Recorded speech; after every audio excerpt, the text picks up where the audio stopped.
Hey guys, or hey Cord. Um, Wanted to walk you through part of my process, and if you would like to see more, I'm more than happy to get more nuanced and more into the weeds, for lack of a better term, uh, or more granular, I should say, on how I pick apart a site. And I will say whether I'm looking at a site as a competitor or as a potential future client, or let's see,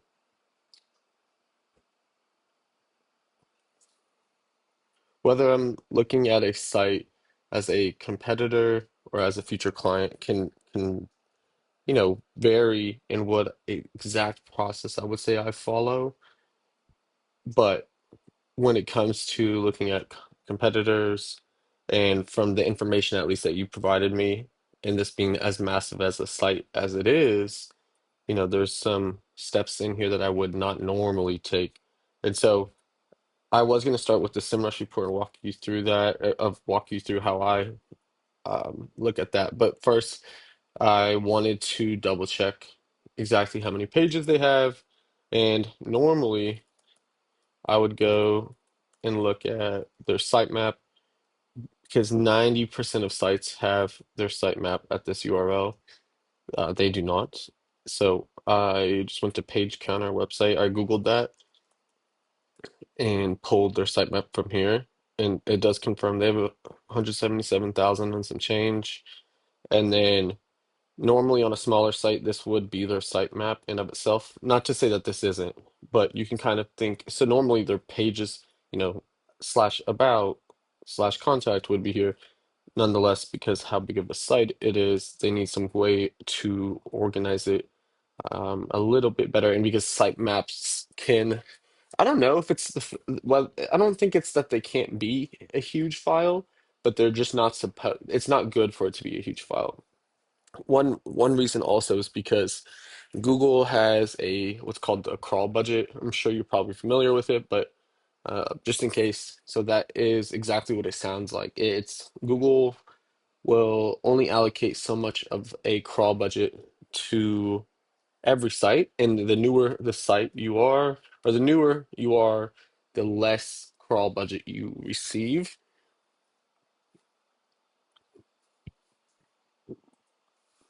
So that's why typically we see these categorical pages. Now, there's really no method to theirs. Typically, you'll see some kind of organizational standard, and just looking at this right away, there's no way you can tell it's not organized, but I'm saying this because I've already looked through some of it. Excuse me. So let me just take you a little deeper into this. So on their sitemap, they structure their URLs, or they structure their site through state for their first layer, and then their city pages are their second layer. They do this across the site. They don't waver.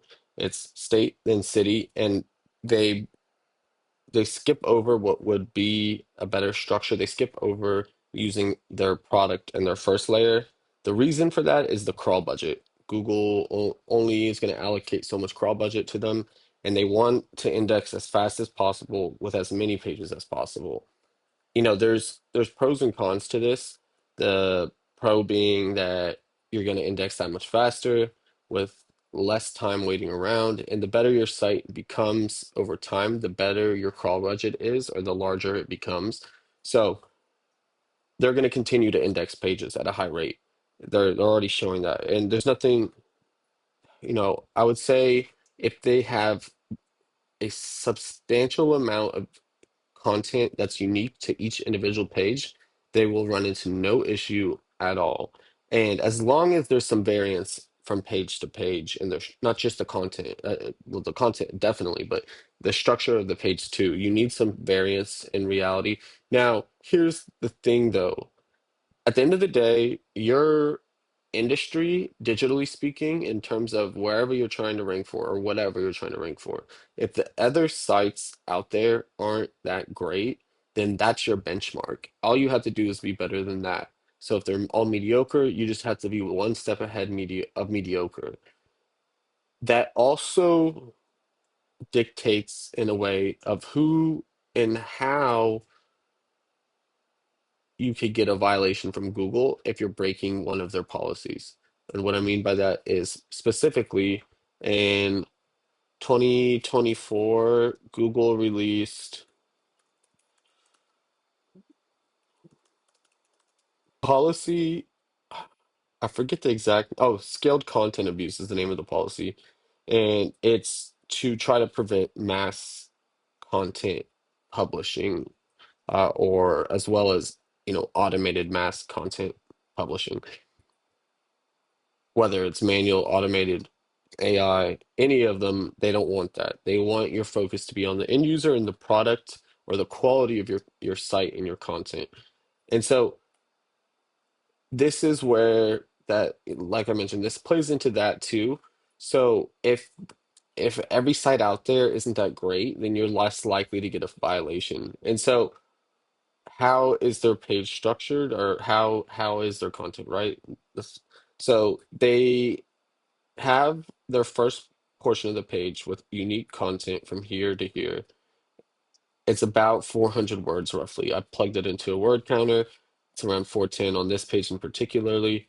And if we toggle over to this other page, these things, so this is Prattville, this is Decatur. In fact, let me see this.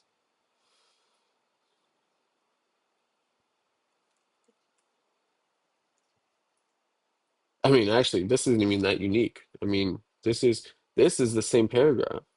They just plug and play the city right there. For this, okay, this is their unique content. So in reality,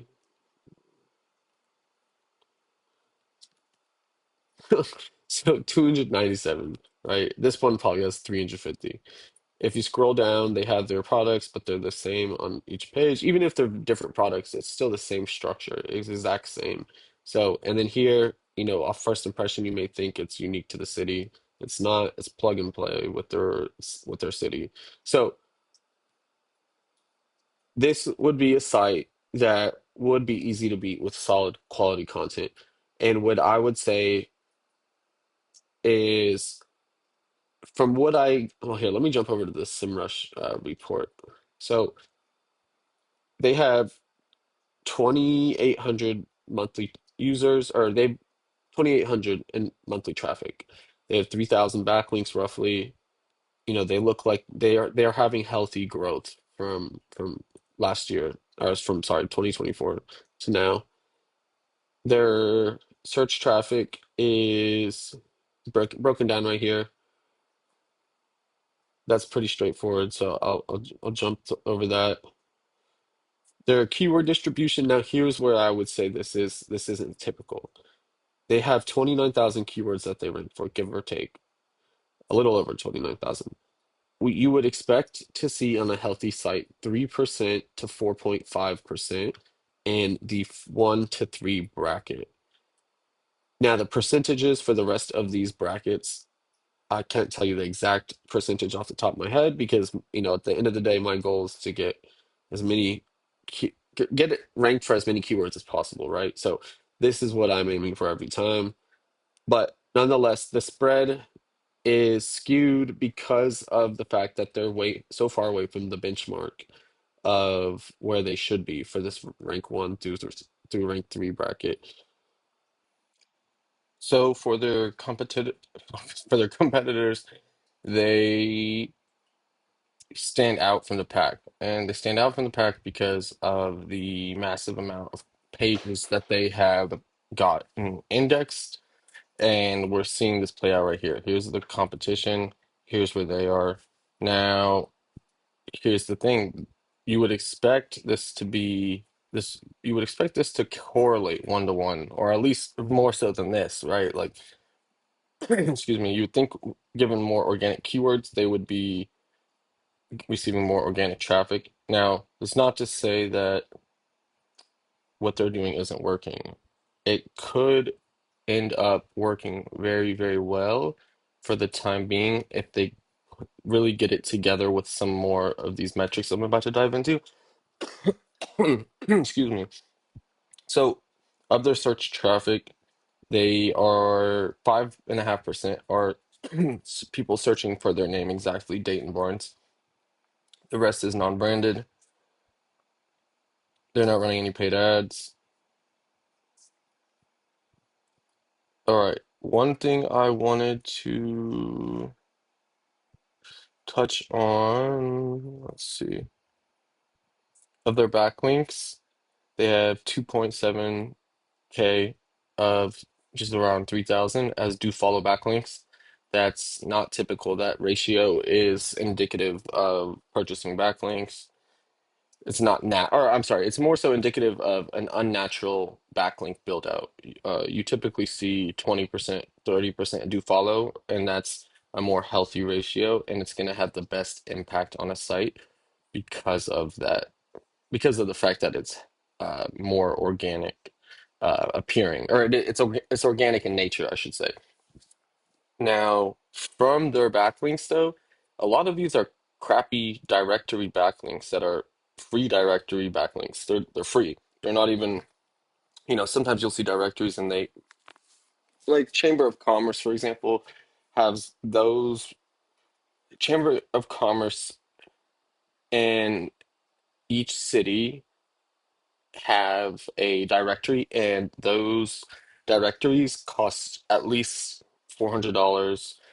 From that's the minimum, or that's the lowest I've seen. Every chamber of commerce in each city is different in terms of their pricing, but typically on when you join as a business, when you join the local chamber of commerce, you typically get some kind of package within that city, and one of your items is a listing in their directory.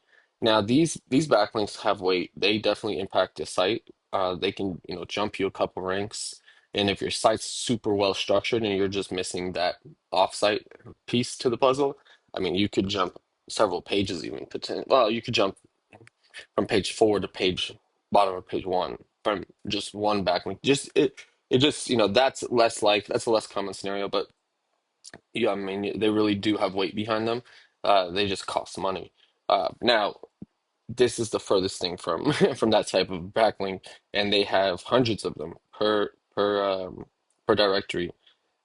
This shows me that they're really not too concerned, or at least if they're either paying someone to do their SEO out of, in a different country, or they're just not really putting much effort into it for the time being. And one reason for that, they could be doing this to where they could be strategizing and pushing hard on their on-site SEO, and then once they get to the established number of pages that they're hoping to get, and they have those indexed, or maybe even they probably just once they get to the amount of pages that they're trying to get to, they could, with the flip of a switch, turn and put all that effort they just did into on-site into the off-site SEO, and really, go balls to the wall, for lack of a better term, on their off-site SEO at that point. And when and if they do that, then we'll see if, this graph would be looking a lot different. They'd be, way up here. It's just a matter though of another site of the same caliber, or actually a better caliber even coming along, and from there that will knock them off of that pedestal if they do get to that pedestal, right? I've Here, let me pull up this.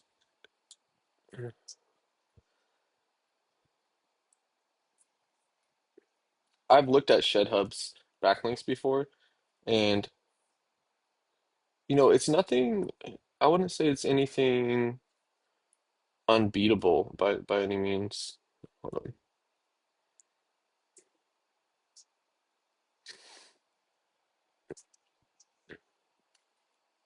But they do have some, so here's the thing. They pay for the backlinks. And I'm about to show you what I'm talking about. So hopefully you can see this somewhat, or to some degree. I'm going to filter it by the authority score of the backlinks that they're receiving for both Dayton Barnes and then ShedHub. Excuse me. And let's actually flip this to follow back, do follow backlinks instead of all backlinks. So, how do they have an Apple backlink? They have an app on the App Store. So that's an Apple backlink. From here, these Yahoo and Pinterest backlinks, these are quite attainable. Now they're paying for these Yahoo backlinks, and unless they're images. Now, let's see. Yeah, no, so it looks like this type of backlink, they're paying for these, and they're they do have impact. I mean, the Yahoo backlinks definitely. I mean, they actually have quite a bit of impact, and we see this right over here too. They have 238 backlinks on Dayton Barnes, so they're using that same, whether it's a provider or a certain service, they're using the same person I would imagine that they did for ShedHub. So the authority score is 24 for all these, yeah. But that's something that we could get as well for ShedGeek RTO. From here down, their backlinks aren't really anything to run home about. They're half deep, some of these are decent, but there's not really anything that's extreme. There's not an extensive, it doesn't look like there's an extensive amount of industry related backlinks. They're just directory backlinks, but for the majority of these. Um, in fact, shed, building. So, yeah, I mean, I would say let's leverage what they do right, and from there, let's improve it. Let's build out the site structure right from the first time, from the very first day. We'll build.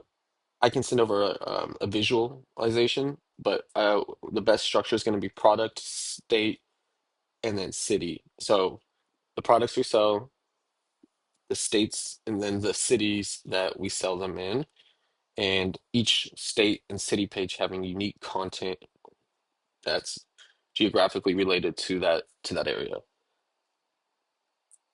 When it comes to the offsite SEO, I think we leverage. So I have quite a network now at this point of sources and relationships where I can get us backlinks, and that's part of the reason I'm able to do.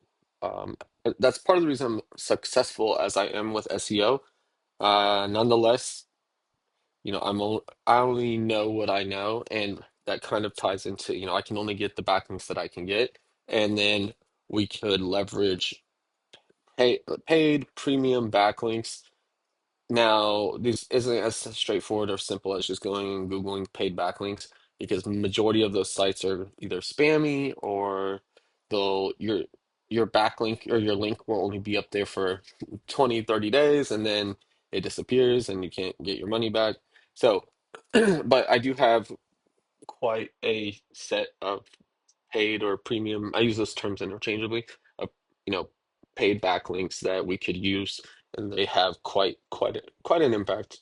So, and then Chamber of Commerce backlinks, as many as those that we can get in every major city, the better. That's going to set us up and really establish us in Google's eyes. But hopefully this helps. Let me know if you want me to dive deeper on anything.